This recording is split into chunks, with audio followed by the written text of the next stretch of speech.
بہت زمانے پہلے جب دنیا نئی تھی اور آسمان پر ستارے زیادہ قریب اور روشن لگتے تھے، زمین کے دل پر ایک سمندر پھیلا ہوا تھا۔ ایسا سمندر جس کی لہریں آسمان کے رنگوں کو اپنے اندر سمو لیتیں۔ کبھی وہ نیلا ہوتا، کبھی سبز، اور کبھی ایسا لگتا جیسے چاندی کے آئینے پر روشنی کا رقص ہو رہا ہو۔ اسی سمندر کی گہرائیوں میں ایک عظیم سلطنت آباد تھی جس کا نام تھا اوشیانا۔ یہ سلطنت مرجان کے محلوں، موتیوں کے ستونوں اور چمکتی ہوئی گلیوں سے بنی تھی۔ ہر گھر کے باہر جگنوؤں جیسے چمکتے ہوئے مچھلیوں کے جھنڈ تیرتے تھے۔ وہاں کی رعایا خوش اور مطمئن تھی کیونکہ ان کی حکمران ایک نیک دل اور جادوئی شہزادی تھی، سرینیا، پانی کی شہزادی۔ سرینیا عام شہزادی نہیں تھی، وہ پانی سے جنم لینے والی تھی۔ جب وہ پیدا ہوئی تو کہا جاتا ہے کہ سمندر نے خود اس کے لیے گیت گایا تھا اور آسمان کے ستارے نیچے جھک کر اسے دعا دینے آئے تھے۔ اس کے بال نیلے نیلم کی طرح بہتے تھے اور اس کی آنکھوں میں موتیوں کی چمک تھی۔ اس کے ہاتھوں سے جب وہ لہروں کو چھوتی تو پانی اس کے ساتھ کھیلنے لگتا، کبھی شکلیں بناتا اور کبھی روشنیوں کا تاج۔ لیکن سرینیا کے دل میں ہمیشہ ایک سوال رہتا، میں صرف ایک شہزادی ہوں یا اس سمندر کے لیے کوئی بڑی تقدیر بھی رکھتی ہوں؟ ایک دن جب صبح کی روشنی پانی کی سطح کو چھو رہی تھی، سرینیا اپنی سلطنت کے محافظوں کے بغیر اکیلی تیرنے نکلی۔ وہ اکثر اپنی رعایا کی نظروں سے چھپ کر نئے مقامات دریافت کرتی تھی۔ وہ مرجان کے جنگلوں، سنہری ریت کے میدانوں اور گہرے نیلے غاروں میں جایا کرتی تھی۔ اسی سفر میں اچانک اسے ایک ایسی آواز سنائی دی جو نہ تو مچھلیوں کی تھی اور نہ ہی سمندر کے گیت کی۔ وہ آواز اداس پر سحر انگیز تھی، جیسے کسی کی روح قید ہو اور وہ رہائی کی التجا کر رہی ہو۔ سرینیا کا دل بے چین ہو گیا۔ وہ آواز کے پیچھے تیرتی گئی۔ آخرکار وہ ایک ایسے غار تک پہنچی جو سیاہ اور گہرا تھا، جس کے دہانے پر عجیب چمکتی کائی اگ رہی تھی۔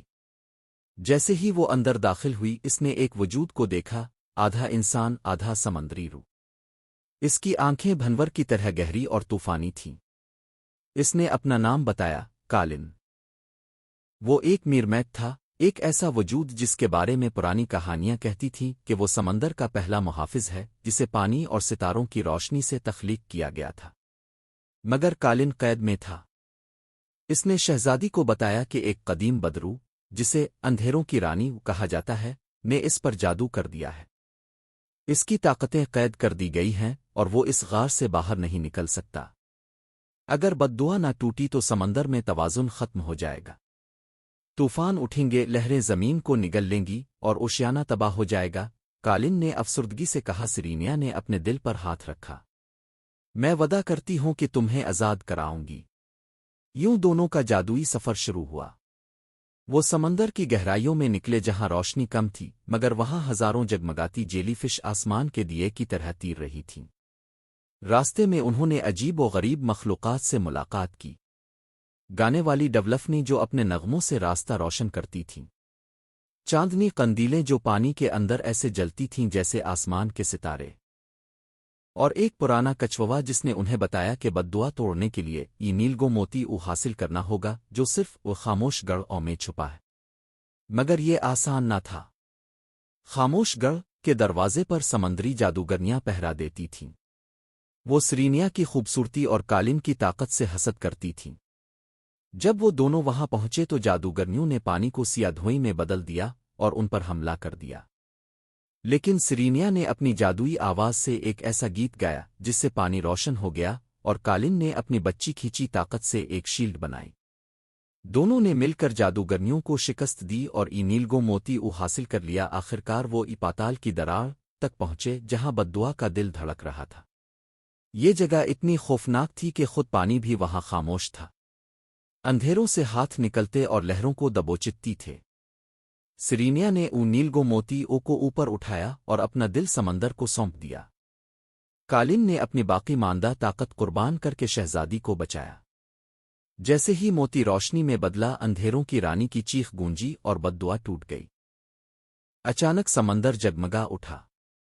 روشنی کے ہزاروں ببلز اوپر اٹھے اور کالن کی زنجیریں ٹوٹ گئیں۔ وہ آزاد ہو گیا، پہلا محافظ دوبارہ زندہ ہوا۔ سرینیا اپنی سلطنت میں واپس آئی مگر اکیلی نہیں۔ کالن اس کے ساتھ تھا۔ رعایا نے انہیں خوش آمدید کہا۔ اب دونوں نہ صرف حکمران تھے بلکہ ہم آہنگی اور امن کے محافظ بن گئے۔ کہا جاتا ہے کہ جب صبح کے وقت سمندر چمکتا ہے اور لہروں پر سنہری روشنی رقص کرتی ہے تو وہ دراصل پانی کی شہزادی اور میرمیٹ کی ہنسی ہے جو آج بھی اپنے سمندر کی حفاظت کر رہے ہیں۔